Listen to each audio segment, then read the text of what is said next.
Buen día, mi nombre es Valentina Benítez, soy trabajadora social en formación de la Universidad Minuto de Dios. El día de hoy hablaremos sobre los procesos de paz fallidos en Colombia. ¿Por qué? Porque debemos reconocer los diferentes procesos de paz que se realizaron en los periodos presidenciales para así comprender la incidencia que tuvieron dichos procesos para por fin establecer un proceso de paz en Colombia. Es así como vamos a empezar por el gobierno de Belisario Betancur, quien estuvo al mando del país durante el periodo de 1982 a 1986. Las actitudes que Belisario Betancur tuvo frente a los procesos de paz fue de iniciativa, ya que dio a conocer medidas que mostraran a las guerrillas la decisión oficial y le dieran sustento político e institucional a las conversaciones y a eventuales acuerdos de paz con las diferentes organizaciones insurgentes. A su vez, promovió la ley de amnistía estipulada en la Ley 35 de 1982, que se basaba en excluir los delitos de homicidio cometidos fuera de combate. El 28 de marzo de 1984 se firmó inicialmente una tregua bilateral con las FARC-EP en el campamento conocido como Casa Verde en el municipio de La Uribe Meta. Por otro lado, el gobierno realiza varias treguas con los grupos insurgentes M-19 y EPL. El proceso de paz se debilitó en medio de oposiciones y ausencia de resultados, y ante la crisis económica, el deterioro social y la violencia. Los amnistiados criticaron el incumplimiento y eficacia de los programas de rehabilitación, tanto así que decidieron refugiarse fuera del país. Fue entonces en el mismo año que el M-19 realizó la equivocada toma del Palacio de Justicia, la cual produjo fatales consecuencias. Por su parte, el EPL, tras la toma conjunta de Urrao con el M-19 en Antioquia, sufre el asesinato de su vocero nacional, Óscar William Calvo, y de otros dirigentes. Estos fueron uno de los tantos hechos que llevaron a la ruptura de la tregua con el M-19 y el EPL. Es así como se puede evidenciar que la paz de este gobierno estaba basada en acabar con la insurgencia, sin tener en cuenta las víctimas. En segundo lugar se encuentra el gobierno de Virgilio Barco, quien subió al poder en el periodo de 1986 a 1990. Su eslogan fue "Mano tendida, pulso firme". Sin embargo, este periodo fue uno de los más atotados por la violencia, puesto que el fenómeno del paramilitarismo adquirió fuerza e inició ataques sistemáticos contra la Unión Patriótica y otros sectores, tanto de la oposición como de los movimientos sociales con pensamientos de izquierda. Simultáneamente se dimensionó el narcotráfico y presionó al Estado con atentados terroristas dirigidos a evitar las extradiciones a Estados Unidos. Asimismo, mantuvo los procesos de tregua con las FARC-EP, que se fueron deteriorando por su nueva política basada en atender a las demandas sociales que estaban en la base del conflicto. En cuanto a los diálogos de paz, se realiza una cumbre de paz en Panamá y luego en Usaquén, donde se pretendía que el M-19 dejara en libertad a Álvaro Gómez Hurtado y que participara el gobierno en las guerrillas para pactar un acuerdo. Pero este no fue posible, ya que el gobierno no podía auspiciar diálogos mediante actos de terrorismo. El 24 de mayo de 1990 se trata de realizar negociaciones con el M-19, donde se realiza una búsqueda de solución política al conflicto. Adicionalmente, también se lleva a cabo procesos de diálogos con el Partido Revolucionario de Trabajadores, puesto que se realizaban movilizaciones políticas en búsqueda de una Colombia unida. Y por último, con el movimiento Quintín Lame, donde se pretendía llegar a acciones de vinculación a la vida política dentro de estos procesos.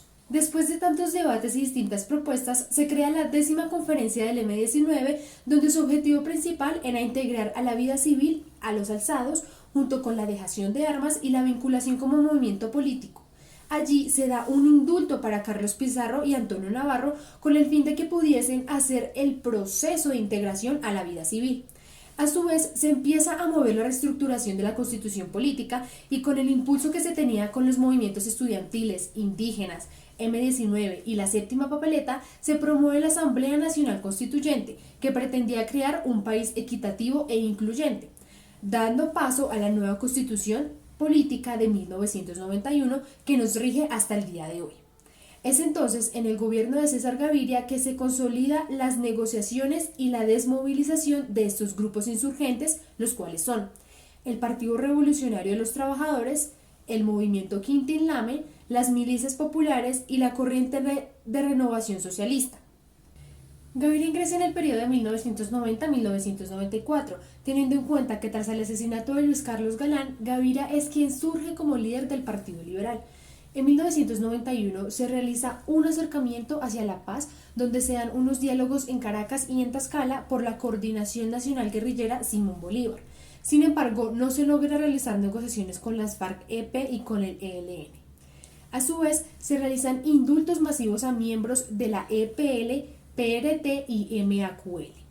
En 1990 se da un descubrimiento del fenómeno de los paramilitares y empieza a haber tensiones entre las FARC-EP, el ELN y los mismos paramilitares.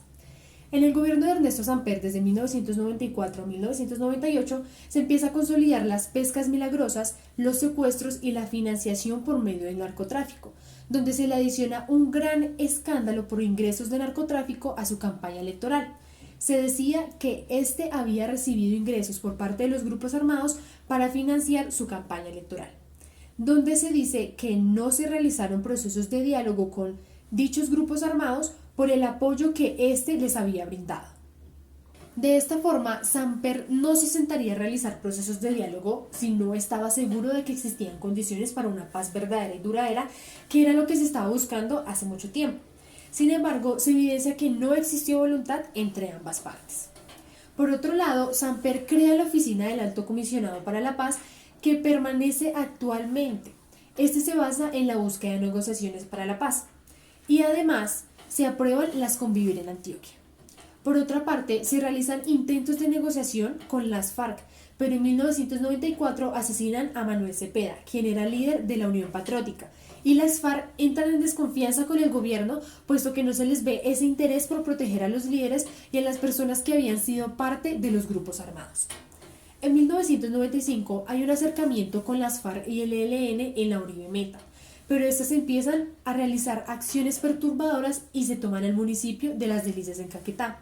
En conclusión, jamás se logra un acuerdo entre las partes por falta de interés. Siguiente sigue Andrés Pastrana, de 1998 a 2002. Este personaje quería hacer de la paz su bandera. Se dice que estaba totalmente convencido en poder hacer la paz con los grupos insurgentes. Sin embargo, no se logró debido a que existieron varias falencias dentro de su proceso.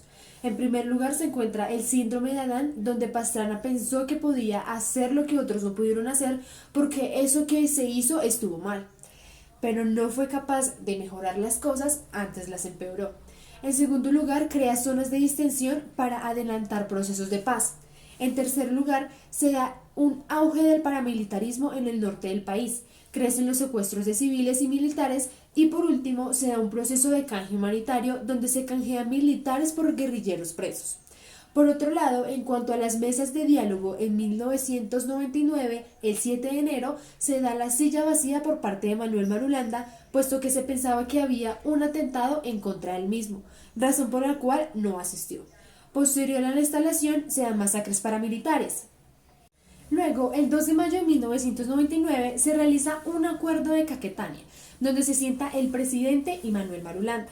Allí realizan una agenda común para el cambio hacia una nueva Colombia y se trata temas como las reformas sociales e institucionales, la protección de los derechos humanos, la política agraria, la reforma a la justicia, la conservación de derechos naturales, la reforma política y ampliación democrática y el derecho internacional humanitario. Sin embargo, todos estos intentos de diálogo se pierden, puesto que en el año 2000 se lleva a cabo ciertos acontecimientos donde Pastrana rompe los diálogos.